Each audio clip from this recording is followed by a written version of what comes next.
Você se interessa pelo uso da voz? Você gosta desse universo da comunicação falada? Ah, então esse é o canal para você. Olá, meu nome é Regina Bittar, eu sou locutora e gosto de falar sobre aquilo que eu faço, que é o uso da voz comercialmente. E hoje eu vou falar sobre um dos pedidos que fizeram aqui no meu canal, que é o uso da voz, a interpretação durante ao longo do tempo. Um pouco da história da interpretação, do uso da voz na locução comercial. E aí, gente, eu vou falar daquilo que mais ou menos eu conheço um pouco a partir do momento da era do rádio, da era de ouro do rádio, os anos 50, anos 60. Naquele tempo, qual era o universo que a gente vivia? Porque a comunicação nada mais é do que a comunicação, a publicidade, do que uma forma que um povo passa suas informações de boca, né? Boca a boca. Mesmo que seja através de vídeo ou da radiotransmissão, existe uma forma que aquele universo, naquele momento, aquela sociedade se comunica. E naquela época, na época de ouro dos rádios, a gente não tinha imagem, a gente não tinha televisão.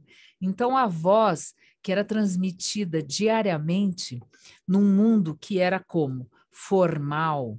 Era um mundo formal, mais lento, as coisas, a vida era mais lenta, a transmissão de conhecimento, o tempo tinha outro tempo, né? Outra movimentação, outra pegada. Então, como é que a gente se comunicava naquele tempo? Com muito mais clareza, dicção, formalidade, emissão, porque os microfones, os equipamentos não tinham tanta potência, né? Tanta tecnologia como se tem hoje. Então, a gente tinha uma locução de rádio que ela... Olá, rádio, transmissão 89,7. Hoje, à sua disposição, era uma coisa assim meio cantada, meio ralentada, né? Alongada, com muita clareza na dicção. Os r's faziam um drrr que nenhum estrangeiro conseguia reproduzir. Então, essa era a comunicação de rádio e a comunicação na época, entre as pessoas mesmo, que a gente começava a ouvir, né? E essa transmissão começou muito mais nos grandes centros, São Paulo e Rio de Janeiro, e até por isso mesmo o padrão de, vamos dizer assim, de um sotaque mais neutro ficou entre esses dois grandes centros até hoje. Então, um sotaque neutro não é um R do paulista, mas não é um chiado do carioca, e nem é uma coisa meio misturada entre esses dois grandes centros, que foi onde começou a teletransmissão, a radiotransmissão, a radiodifusão, né? Então, eu acho que vem daí essa necessidade de ter uma linguagem meio que universal. Mas naquela época o R era forçadíssimo, a dicção clara demais, as palavras alongadas e projetadas demais, o que não acontece na comunicação de hoje. Quando iniciou-se a TV, a teletransmissão, acho que por volta dos anos 60, você já tinha uma outra forma de comunicação. A mulher já tinha uma presença mais forte, principalmente na área comercial, divulgando produtos para as mulheres, para casa, né? Para trabalhos em casa, que chamavam-se infomerciais. Naquela época já se existiu, que se tornou programas de TV, fazendo receitas e tudo mais. A comunicação começou a ser um pouco mais informal, mas mesmo assim muito programada, muito produzida, porque existia todo um universo para você começar a fazer uma transmissão, toda uma produção, todo um ideal de comunicação daquilo que queria que se passasse, certo? Até hoje isso acontece, só que totalmente segmentado, e a gente vai falar sobre isso. Então, como era essa comunicação? Respeitando as regras, os padrões vigentes da sociedade como um todo, padronizado, padrão. Existe um padrão na comunicação, certo? Perfeito. E a locução, como ela se comportava? Como um padrão. Ainda misturando a interpretação radiofônica, né, do rádio, mas um pouco menos, porque começaram a se usar outros tipos de equipamento e a gente já tinha o processo de visual também auxiliando nessa transmissão da comunicação. Então, enquanto você falava um comercial, estavam aparecendo as imagens desse comercial, certo? Isso ajuda na comunicação, você não precisa forçar tanto para que a pessoa compreenda, porque a imagem está ajudando nessa comunicação. Os tempos foram mudando. A sociedade começou a mudar, a sociedade começou a ter outras opiniões e segmentações, e aí a comunicação também foi mudando. A mulher começou a ter uma presença mais forte na vida social, também foi tendo mais representatividade na produção de comerciais, porque antigamente o mercado feminino para a locução comercial significava uns 20% do todo. Rádio e televisão, tá? Falam rádio, televisão e cinema, no máximo. Publicidade para cinema.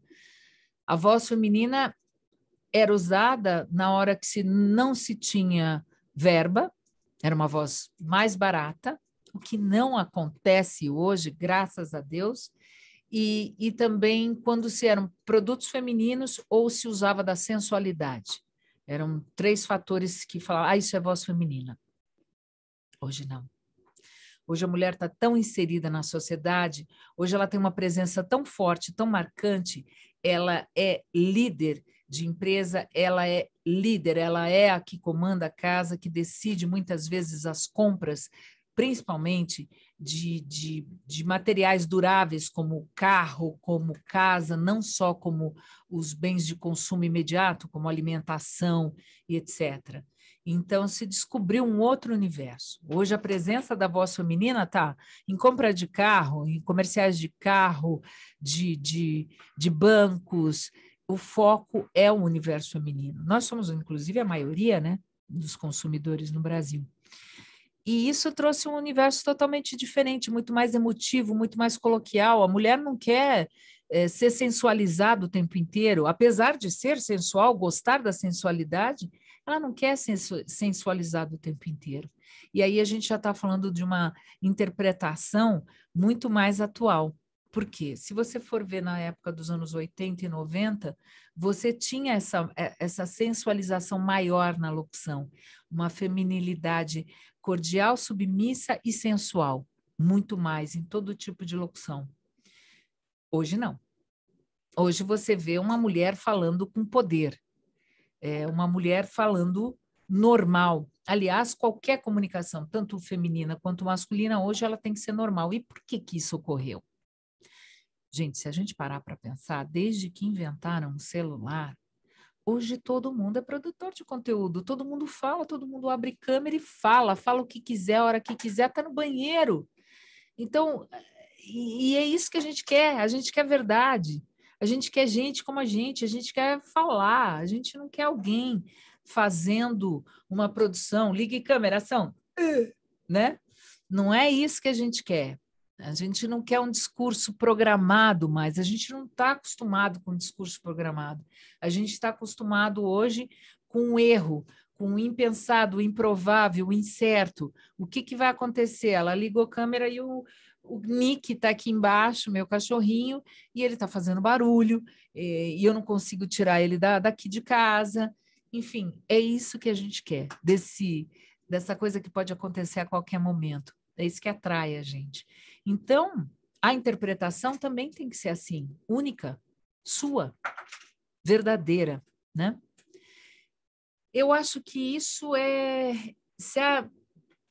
se agravou, não, se aprofundou ainda mais, ficou mais forte com a pandemia, porque aí todo mundo, mesmo quem nem sonhava em produzir conteúdo, teve que participar de reuniões com vídeo e áudio e falar, e ter microfone, e lidar com aplicativos, né? Então, isso fez com que a gente descobrisse um outro lado também, desenvolvesse uma habilidade que a gente nem imaginava, mesmo não sendo um profissional da comunicação, que eu acho bárbaro. Mas isso trouxe também um olhar crítico para falar, nossa, como ela está sendo, nossa, como está falso, como não está legal esse conteúdo ou essa pessoa. A TV para a gente fica tão artificial que é melhor que ela seja bem artificial, aquelas produções mirabolantes de TV, porque está muito fora do mundo real que a gente está acostumado a ver no YouTube, nas mídias sociais. Está certo que nas mídias sociais tem gente sorrindo o tempo inteiro, mas tem de tudo. A gente consegue assistir de tudo, né? Eu acho que essa é a comunicação atual, verdadeira. Quem é você? Qual é a melhor voz hoje para publicidade, para a locução comercial? A sua. A sua traduzindo do seu jeito a mensagem do cliente. Então, compreender essa mensagem, compreender para quem ela é e falar na real. Vou te passar a visão, vou te passar um recado. É isso que eu acho que é a locução comercial hoje, e um pouquinho assim, muito resumidamente, muito en passant, né, gente, da história da locução comercial, da interpretação durante esse tempinho aí que a gente está vivendo e está experimentando, vamos dizer assim. Tá bom? Se você gostou do que eu falei, se você gostou do conteúdo, dá um joinha aqui e também me segue no canal. Eu quero saber qual é a sua pergunta. O que você quer saber de mim? Fala aí, tá bom? Tchau.